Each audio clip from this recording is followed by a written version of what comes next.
아멘. 예배는 세상을 이기는 힘입니다. 할렐루야.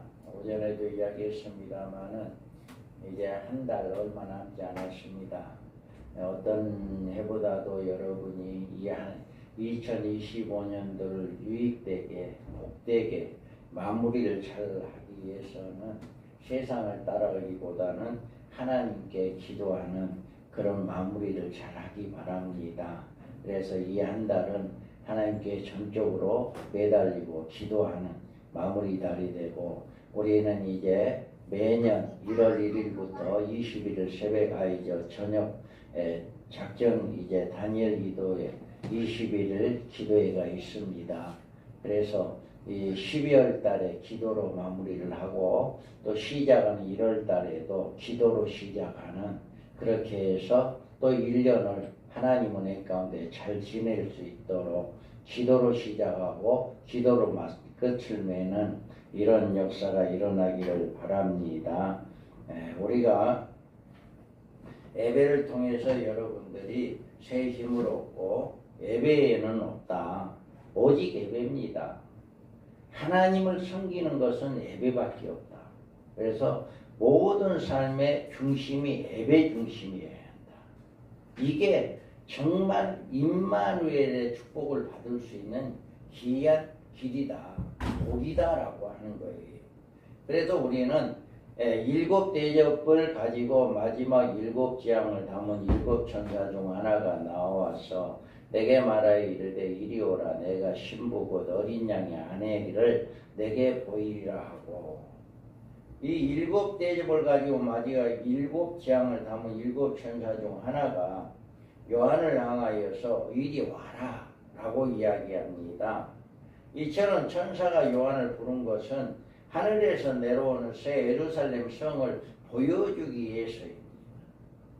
성령으로 나를 데리고 크고 높은 산으로 올라가 하나님께로부터 하늘에서 내려오는 거룩한 성 예루살렘이 보이니, 이때 요한은 성령의 이끌림을 받았고요. 그래서 높은 산으로 올라갔다. 요한이 새 예루살렘을 보기 위해서 새로운 계시의 장소로 옮겨진 거예요. 요한이 이곳에서 계시로 천국의 모습을 본 것은 사실이지만, 우리는 요한에게 천국을 보여주기 위해 하늘에 있는 천국이 실제로 하늘에서 내려온 것이라고 생각해서는 안 됩니다. 요한이 이런 모든 광경은 계시로 보았을 뿐입니다. 계시는 때로는 한상으로 나타나기도 하고 하기 때문에 천국의 형태를 한상적으로 방법으로 계시해 줄 수 있다라고 하는 거예요. 그래서 우리가 요한은 성령에 이끌려서 지금 예루살렘 성을 보고 있는 거예요. 실제 그 성을. 그래서 새 예루살렘의 성, 그 영광의 성, 거룩한 성인데, 여기에서 보면 거룩한 성 예루살렘에 보이니 하나님의 영광이 있어 라고 이렇게 이야기하고 있습니다. 그래서 오라 내가 신부로 곧 어린 양의 아내에게 내게 보이리라 이렇게 이야기하는데, 신부 곧 성도들을 의미합니다. 어린 양의 아내라고 부르는 것은 예수님의 사랑하시는 성임을 나타내는 표현이다. 그래서 이 성을 만드신 창조주는 예수님입니다. 그래서 여기에서 사랑하는 이제 아내들이다 라고 이야기하는 것은 성도들을 이야기한다라고 하는 거예요. 그래서 우리가 여기에서 보면 여기에서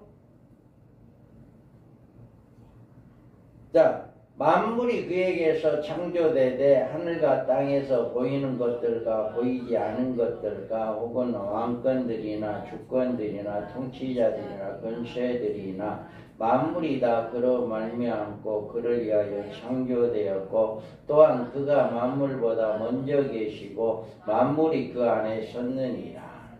다음에 하늘과 땅에 보이는 것들과 보이지 않는 것들이 이 모두 예수님으로 말미암아 창조되었고, 만물이 다 그로 말미암고 그로 인하여 창조되었다라고 이야기합니다. 그래서 예수님이 창조하신 피조물 중에 천국은 가장 위대한 걸작품이다. 그러니까 이미 지금 우리가 가야 할 새 예루살렘이라고 하는 것은 이미 창조되었다라고 하는 거죠. 창조되었다. 그래서 예수님은 천국의 그 신부들이 영원히 거할 처소이기 때문에 그렇게 만들었는데, 내가 보면 거룩한 성 새 예루살렘이 하나님께로부터 하늘에서 내려오니 준비한 것이다. 여기에서 신부가 남편을 위하여 단장한 것 같다라고 말하고 있어요.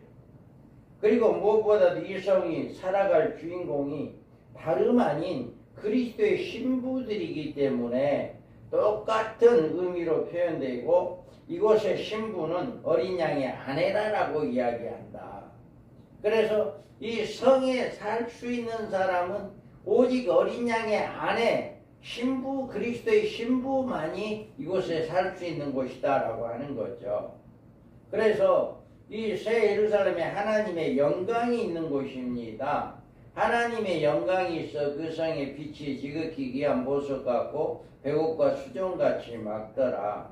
천국은 이 세상이 창조에 속한 태양빛이 비치는 도성이 아니고 온 성에 하나님의 영광의 빛이 충만하게 비춰지는 거다. 이 천국에는 우리가 보는 태양이나 달이 없어요. 왜 그래? 이런 것들이 다 없어지고 난 다음에 이제 새 예루살렘이 이렇게 가서 우리가 살게 되니까 이 하나님의 빛이 얼마나 빛이 찬란한지 우리는 더 이상 이 세상에 어떤 빛도 필요가 없게 된다라고 하는 거예요. 그래서 그는 빛이 아니요 이 빛에 대하여 증언하러 온 자라. 참빛 곧 세상에 와서 각 사람이 비치는 빛이 있었나니 그가 세상에 계셨으며 세상은 그로 말미암아 지은 바 되었을 때 세상이 그를 알지 못하였고 자기 땅에 오매 자기 백성이 영접하지 아니하였으나. 아멘. 천국은 이와 같이 이 세상에 속한 육적 물질적 피조 세계가 아닙니다. 그곳에는 사탄도 없고 죄도 없습니다. 어둠도 전혀 없는 곳입니다.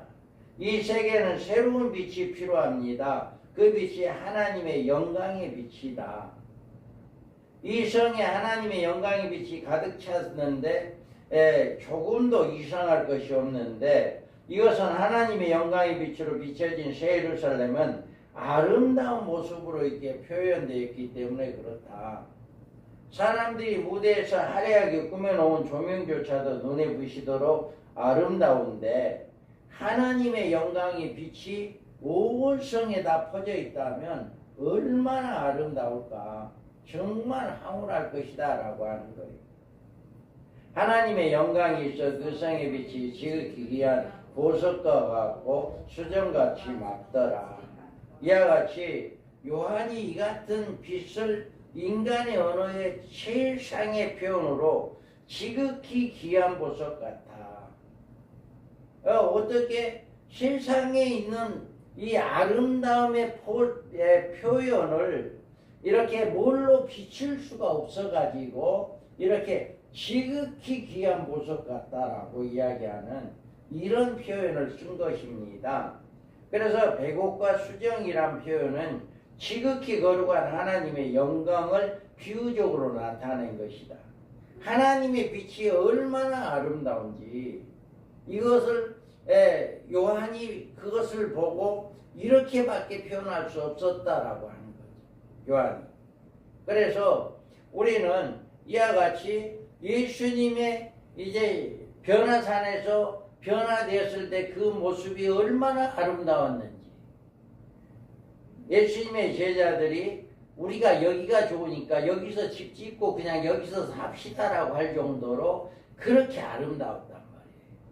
그런데 그 새 예루살렘이라고 하는 그곳은 얼마나 아름다운 곳인가라고 하는 것을 요한이 표현하고 있는 거예요. 그래서 이곳의 구조는 어떻게 됐을까? 크고 높은 성곽이 있고 12문이 있는데 문에 12천사가 있고 그 문들 위에 이름이 있었으니 이스라엘 자는 12지파의 이름들이라. 그 다음에 이 성곽은 계속해서 새 예루살렘의 구조가 나오는데 크고 높은 성곽이 있다라고 이야기를 해요. 그래서 여기에서 크고 높은 성곽이 12지파의 이름들이 써 있다라고 이야기합니다. 여기 성곽이라고 하는 것은 성 둘레를 말하는데 이것은 새 예루살렘에 둘러있는 천국의 성벽을 의미합니다. 천국에 성곽이 있다는 사실은 놀랍고 한편 기이한 일로 보이지만 그 성곽인 영적 세계의 성곽인 만큼 옛날 우리 조상들의 적으로부터 방어하기에 도성을 쌓아올린 성벽가의 모습은 다를 것이다. 그래서 17절에 보면 그 성곽을 측량하며 144규빗이니 사람이 측량 곧 천사들의 측량이라. 여기에서 그 성곽 높이를 측량하니까 144규빗이다. 이 규빗은 바벨론의 느부갓네살 때 두랍 형제의 금으로 자신의 신상을 지었는데 그 높이가 60규빗이었다라고 이야기합니다. 그러면 60규빗 높이를 요즘 측량으로 계산한다면 26m에 해당되고, 그러므로 144규빗은 30m를 약간 넘는 높이, 그 정도의 높이의 성곽이 있다. 높이의 성곽이. 그래서 이 성곽은 12문이 있다라고 이야기해요. 성곽이 있고 12문이 있고 문에 12천사가 있고 그 문들 위에 이름들이 섰으니 이스라엘 자손 12지파의 이름들이다.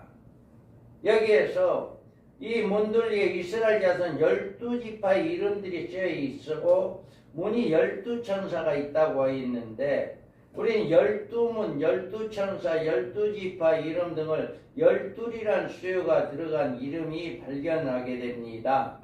그래서 우리는 요한계시록에서 숫자를 말할 때 대개의 경우 상징적 해석을 취하는 일이 많지만 우리는 그 숫자의 실제성을 인정해야 한다. 왜냐하면 실제성을 무시하면 상징성이 설 자리가 없게 됩니다.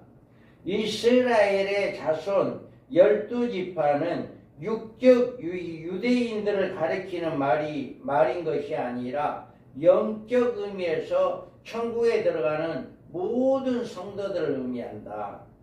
여기에서 육적인 유대인으로 생각해서는 안 된다라고 하는 거예요. 모든 예수를 믿은 모든 사람들을 이야기하는데 12지파를 육신적 유대인으로 해석한다면 천국의 문은 유대인들에게만 열려져 있다고 보아야 할 것이다. 12지파는 아브라함의 후손을 의미한다. 아브라함의 후손이 12지파지 12지파다 해가지고 이게 유대인들의 12지파를 이야기한 게 아니다라고 하는 거죠. 너희로 내 나라에 있어 내 상에서 먹고 마시며 또는 보좌에 앉아 이스라엘 12지파를 다스리게 하려 하노라. 예수님께서 이렇게 이야기하잖아요. 아브라함의 믿음으로 그리스도를 영접한 그리스도인들은 실질적으로 아브라함의 후손으로 12지파에 소속된 사람들이다. 우리는 12지파에 소속된 사람들이다라고 하는 거죠. 크고 높은 성곽이 있어 12문이 있는데 문에 12천사가 있고 그 문들이 위에서 이름이 있었으니 이스라엘 자손 12지파의 이름들이라. 이와 같이 문에 12천사가 있다는 말은 문을 출입하는 자들을 지키는 문지기로서의 천사들을 의미하는 것입니다. 이 천국의 12문은 동서남북에 3문씩 있다고 했습니다.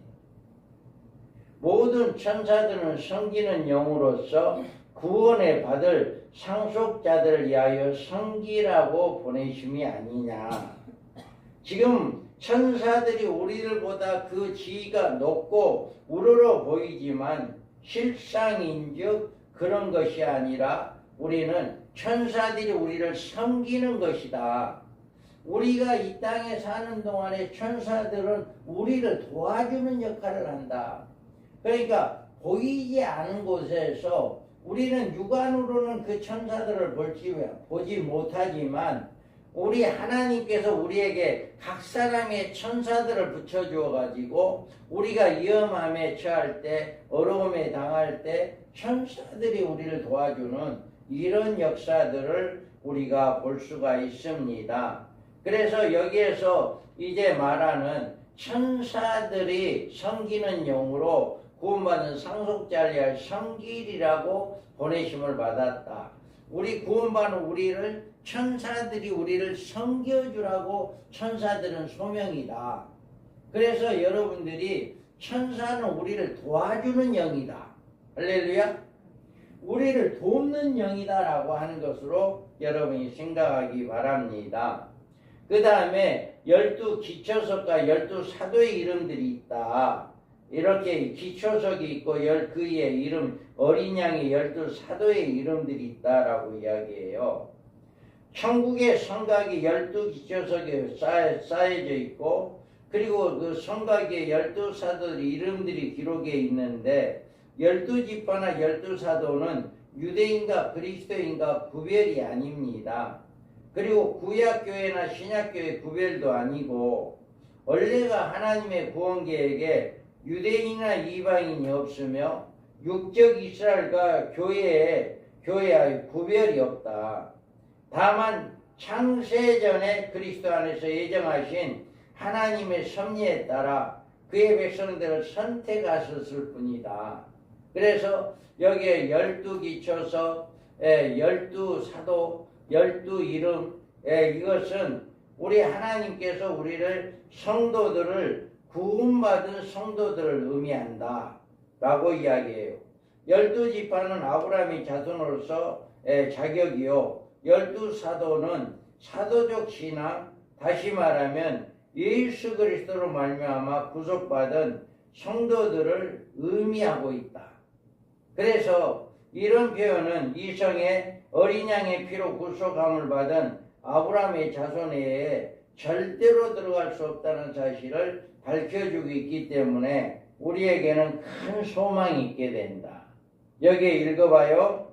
그 성의 성곽의 기초석은 각색 도석으로 꾸몄는데 첫째 기초석은 벽옥이요 둘째는 남보석이요 셋째는 옥수요 넷째는 녹보석이요 다섯째는 홍마루요 여섯째는 홍보석이요 일곱째는 항옥이요 여덟째는 묘옥이요 아홉째는 다만옥이라 열째는 비치옥이요 열하나째는 청옥이요 열두째는 자수정이라 그 12구는 12진중이 한 문마다 한 개의 진주로 되어 있고 서의 길은 맑은 유리 같은 정금이더라. 아멘. 자, 이 모습이 보세요.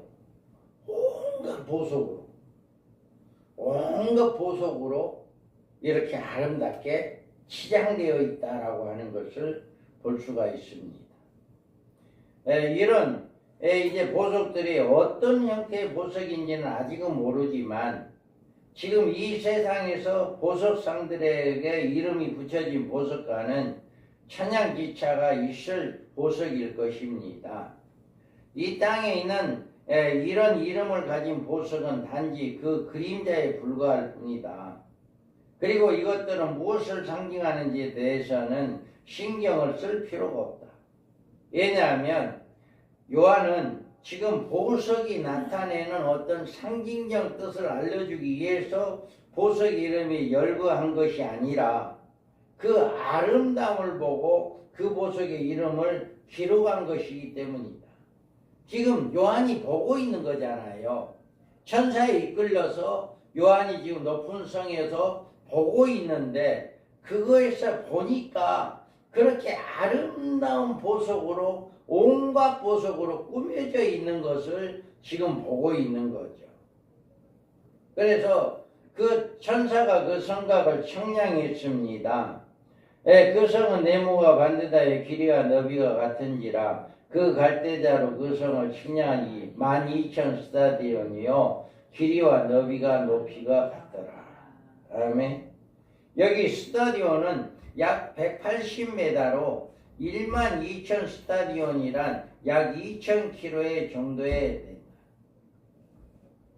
이것이 지구에 있는 한 도시의 경우를 비교해 보면 런던의 약 530만 배 추정되는 면적이 된다라고 어떤 학자는 이야기합니다. 물론 이런 계산은 지금 우리가 사용하고 있는 측량기구에 동일한지 그 여부에 대해서는 알 수 없기 때문에 정확한 계산을 될 수가 없다. 그래서 우리가 이와 같이 이렇게 이제 엄청난 크기의 이 천국이 조성되어 있다라고 하는 것을 우리가 알 수가 있습니다. 그리고 이 12문의 12진주니 문마다 한 진주의 성의 길이는 맑은 유리 같은 정금이다. 이렇게 이야기했어요. 그래서 여기 천사들이 12문은 모두 진주로 다듬어진 문인데 문마다 한 진주라고 했습니다. 진주의 가치를 대단하는데 그리고 진주는 크기에 따라서 값이 엄청납니다. 그런데 천국의 성과 각곳에 세워져 있는 문을 그 문 자체가 진주로 만들어진 것이고 문이 문마다 한 진주로 되어 있다라고 이야기해요. 그러니까 얼마나 그 성곽이 아름다운 거, 그 성곽뿐만 아니라 그 출입하는 문도 12이 있는데 12문 모두 다 진주로 되어 있다라고 하는 거예요. 그리고 그 길은 맑은 유리 같은 정금이다. 이 정금은 보통 정금인 것이 아니라 맑은 유리 같은 정금이다. 우리는 맑은 유리 같은 정금이 어떤 보석을 의미하는지는 잘 모릅니다. 유리알처럼 투명하고 강체가 번쩍이는 순결한 금이라면 그 금의 아름다움과 황홀함은 얼마나 클 것인지 우리는 짐작할 수가 있어요. 그래서 정말 그 너무너무 아름다운 맑은 이 정금으로 길이 되어 있다라고 이야기합니다. 우리는 이 길을 주님과 함께 걸을 수 있는 것입니다. 우리는 이런 길을 거닐면서 우리의 구원해 주신 하나님의 은혜에 대해서 깊은 감사와 영광과 찬송을 올려드리는 이런 삶을 살게 될 것입니다. 우리는 아직까지 천국의 기이하고 아름다운 놀라운 구조를 요한에게 보여주신 계시를 통해서 살펴보았습니다. 우리는 너무나도 아쉬운 마음으로 요한이 좀 더 자세하게 비디오로 찍어 놓을 필름처럼 이제 표현해 주지 못했는지 못내 아쉬운 마음이 있습니다만은 그래도 이 글로서라도 천국의 모습을 이렇게 아름다운 모습, 화려한 모습을 표현했다라고 하는 거예요. 우리가 가야 할 곳이 그냥 이 세상이 어떤 곳보다도 다를 바 없다라고 한다면 우리는 그곳에 갈 소망이 없잖아요. 소망이 없기 때문에 요한을 통해서 그 우리가 영원히 가서 살 그곳을 소망을 주기 위해서 이렇게 아름다움을 표현했다라고 하는 거예요. 온갖 진주의 보석으로 꾸며져 있는 그 아름다움을 표현했다라고 하는 것입니다. 우리는 너무나도 이제 근래 많은 사람이 천국에 다녀왔다는 간증을 하지만 그들이 본 천국은 꿈에서 본 모습이며 하나의 한상에 지나지 않기 때문에 그런 말에 기만당하거나 어떤 천국의 소망을 두어서는 안 되는 것입니다. 우리는 요한이 계시로 보고 우리에게 알려주는 천국이야말로 정말 우리가 소망하는 천국이 참 모습을 알고 그 나라에 대한 소망에 결코 흔들리지 마시고 새 예루살렘에 들어갈 소망으로 믿음을 지켜나가기를 주님의 이름으로 축복합니다. 우리 한번